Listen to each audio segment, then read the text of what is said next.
Hello, എല്ലാവരും സുഖമായിട്ടിരിക്കുന്നു വിചാരിക്കുന്നു. അന്നേരം എല്ലാവർക്കും പെരുന്നാൾ ആശംസകൾ കേട്ടോ. അന്നേരം എനിക്ക് ഇന്നലെ എടുത്തു വെച്ച വീഡിയോ ആണ് കേട്ടോ, ഇടാൻ വേണ്ടി പറ്റിയിട്ടില്ല. വോയിസ് ഇല്ല, തീരെ ഒച്ചയൊന്നും ഇല്ലായിരുന്നു. തൊണ്ടയൊക്കെ അടഞ്ഞു പോയിട്ടില്ലാത്തൊരവസ്ഥയായിരുന്നു കേട്ടോ. തൊണ്ടയ്ക്കൊരു നീര് പോലെ വന്നിട്ട് എനിക്ക് ജീവിതത്തിൽ ആദ്യമായിട്ടാണ് കേട്ടോ ഇങ്ങനൊരവസ്ഥ വരുന്നത്. എൻ്റെ പൊന്നോ, എൻ്റെ വല്ലാത്തൊരവസ്ഥയായിപ്പോയി. വർത്തമാനം പറയാനും പറ്റുന്നില്ല, വേദനയോ ഒച്ചയിടാനൊന്നിനും വയ്യാത്തൊരവസ്ഥ കിട്ടും. അതിൻ്റെ ഇടയ്ക്ക് പനിയും എല്ലാം കൂടി ആയിട്ട് ഒരു വഴിക്കായി എന്ന് പറഞ്ഞാൽ മതി. 2-3 ദിവസമായി എനിക്ക് പനിയും തൊണ്ടവേദനയുണ്ട്. ഞാച്ചി കാലാവസ്ഥേൻ്റെ ആയിരിക്കും എന്ന് വിചാരിച്ച് നോക്കുമ്പോൾ അതൊന്നല്ല മക്കളെ സംഭവം. തൊണ്ടയ്ക്ക് എന്തോ ഒരു പേര് പറഞ്ഞ ഡോക്ടർ കേട്ടോ, അതായിരുന്നു. എന്തെന്നാ പേര് എനിക്ക് മനസ്സിലായി, വലിയൊരു പേരാണ് പറഞ്ഞത്.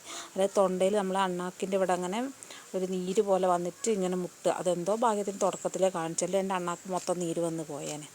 എന്തൊക്കെ ആയിത്തീരുന്നൊന്നും അറിയില്ലായിരുന്നു. ആദ്യമായിട്ട് വരുന്നത് കേട്ടോ ഓരോരോ രോഗങ്ങൾ. എന്തൊക്കെ രോഗങ്ങളാണെന്നൊന്നും എനിക്കറിയില്ല എൻ്റെ പൊന്നോ. വല്ലാത്തൊരവസ്ഥയായിരുന്നു 2-3 ദിവസത്തേക്ക് കേട്ടോ. അതുകൊണ്ടാണ് വീഡിയോസൊന്നും എടുക്കാത്തത്. എന്ന് വെച്ചാൽ വോയിസ് ഇടാനുള്ള അവസ്ഥയല്ലായിരുന്നു. പിന്നെ വീഡിയോ എടുക്കാനൊന്നും പറ്റുന്നുണ്ടായില്ല. ഭയങ്കര ക്ഷീണവും തളർച്ചയും പനി കാരണം ഭയങ്കര അസ്വസ്ഥതയായിരുന്നു കേട്ടോ. അതിതിപ്പോൾ ഈ പോകുന്ന പോക്ക് നേരെ പേരിയ ഹോസ്പിറ്റലിലേക്ക് പോകുന്ന പോക്കാണ് കേട്ടോ. അത് പേരിയ ഹോസ്പിറ്റലിലേക്ക് പോകുന്ന വഴിയാണിത്. നമുക്ക് മാനന്തവാടി പോകുന്നതും പേരിയ പോകുന്നതായിട്ട് വലിയ വ്യത്യാസമൊന്നും ഇല്ല. ലേശം ദൂരം പേരിയ ഭാഗത്തേക്കാണ് തോന്നുന്നു എനിക്ക് കൂടുതൽ. ഇവിടെ ഒരു അമ്പലമൊക്കെ ഉണ്ട് കേട്ടോ. ഞങ്ങൾ എന്ന് പേരിയ ആശുപത്രി പോകുമ്പോൾ അവിടെ എന്നും ഓരോ കല്യാണം ഉണ്ടാവും തോന്നുന്നു. വണ്ടികളൊക്കെ കാണാൻ വഴിയിൽ. അവരിപ്പോഴും വലിയ കുറഞ്ഞിട്ടൊന്നുമില്ല, എന്നാലും ചെറിയ തോതിലുള്ള വേദന ഉണ്ട് കേട്ടോ. ഞാൻ പിന്നെ വണ്ടി ഇങ്ങനെ പോകുമ്പോൾ ഇങ്ങനെ വീഡിയോസ് എടുത്തുന്നുള്ളൂ. കാണുമ്പോൾ നല്ല രസമാണ്. 2 വശത്ത് ഭയങ്കര കാടും കാര്യങ്ങളും ചായത്തോട്ടവും ഒക്കെ ആയിട്ട് ഭയങ്കര രസമാണ് കേട്ടോ. അപ്പോൾ ഹോസ്പിറ്റലിൽ എത്തിയിട്ടുണ്ട്. ഇതാണ് ഹോസ്പിറ്റലിലേക്ക് പോകുന്ന വഴി. പിന്നെ ഹോസ്പിറ്റലിലേക്ക് കയറിയിട്ടൊന്നും ഞാൻ വീഡിയോസൊന്നും എടുത്തിട്ടില്ല. ആൻറ്റിബയോട്ടിക് എടുത്തിട്ടുണ്ട് 3 ദിവസത്തേക്ക്. അതിന് കുറഞ്ഞില്ലെങ്കിൽ 3 ദിവസം കഴിഞ്ഞിട്ട് ഒന്നുകൂടെ കാണിക്കാൻ പറഞ്ഞിട്ടുണ്ട് കേട്ടോ. പിന്നെ തിരിച്ചു പോകുമ്പോൾ കുറച്ച് വീഡിയോസ് എടുത്തു. പിന്നെ വീട്ടിൽ വന്നിട്ട് കാര്യമായിട്ട് വീഡിയോസ് എടുക്കാനൊന്നുണ്ടായിരുന്നില്ല. തലേ ദിവസം സാമ്പാറും കാര്യങ്ങളൊക്കെ വെച്ചിട്ടുണ്ടായിരുന്നു ഞാൻ വൈകുന്നേരം. പിന്നെ അമ്മ കുറച്ച് പഴുത്ത മാങ്ങ തന്നിരുന്നു, അതും കൂടെ കറി വെച്ചുകൊണ്ട് സാമ്പാർ എടുത്തിട്ടില്ല, മാങ്ങാക്കറി എടുത്തത്. അന്നേരം സാമ്പാർ ബാലൻസ് ഉണ്ടായിരുന്നു. പിന്നെ പപ്പടമോ മുട്ട എന്തെങ്കിലുമൊക്കെ വറുത്തിട്ട് കുട്ടികൾ ചോറുന്നോളും, ആ ഒരു കണ്ടീഷനിലിരുന്നു കേട്ടോ.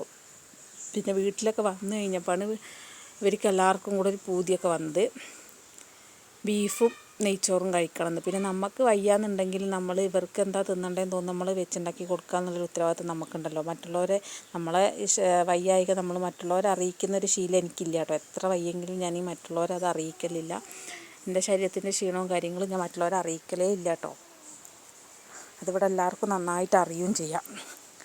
എനിക്ക് തീരെ വയ്യാണ്ടായെങ്കിൽ മാത്രമേ ഞാൻ എവിടെയെങ്കിലും മിണ്ടാതിരിക്കുള്ളൂ കേട്ടോ. അല്ലെങ്കിൽ അങ്ങനെ എന്തെങ്കിലുമൊക്കെ ചെയ്തുകൊണ്ട് നടക്കും. കാരണം നമ്മൾ ചെയ്യേണ്ടത് നമ്മൾ തന്നെ ചെയ്തിട്ടില്ല, അത് അവിടെ അങ്ങനെ കിടക്കും. നമുക്കതൊരു തൃപ്തിയാകില്ല. മക്കളിങ്ങനെ എടുക്കുമ്പോൾ നമുക്കതൊരു വിഷമാവുകയും ചെയ്യും. മക്കൾ എടുത്തില്ലെങ്കിൽ എന്തെങ്കിലുമൊക്കെ ചെറിയ ചെറിയ പണികൾ അവിടെ എടുത്തില്ലെങ്കിൽ ചീത്ത പറയുമെങ്കിലും നമ്മളെടുക്കേണ്ട പണികൾ നമ്മൾ തന്നെ എടുക്കണ്ടേ.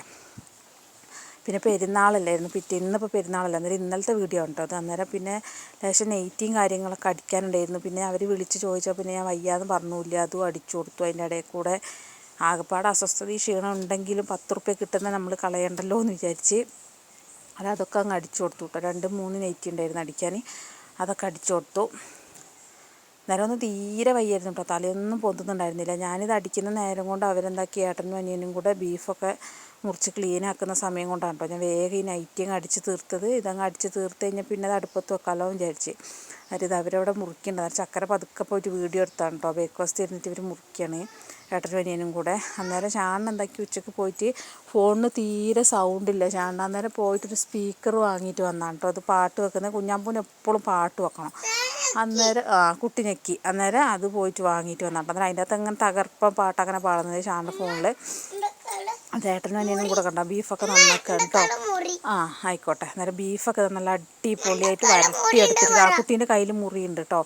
അനിയത്തിൻ്റെ അവർ നെയ്ച്ചോറ് വെക്കുന്നുണ്ട്. അന്നേരം ഇവിടെ ഞാൻ ബീഫും കറി വെച്ച് നല്ല അടിപൊളി ടേസ്റ്റൊക്കെ ഉണ്ടായിരുന്നു കേട്ടോ. അന്നേരം ഇന്നത്തെ കുഞ്ഞു വീഡിയോ ഇത്രയൊക്കെ തന്നെയേ ഉള്ളൂ. അന്നേരം പുതിയൊരു വീഡിയോ ആയിട്ട് വീണ്ടും വരേക്ക് എല്ലാവർക്കും ബായ്.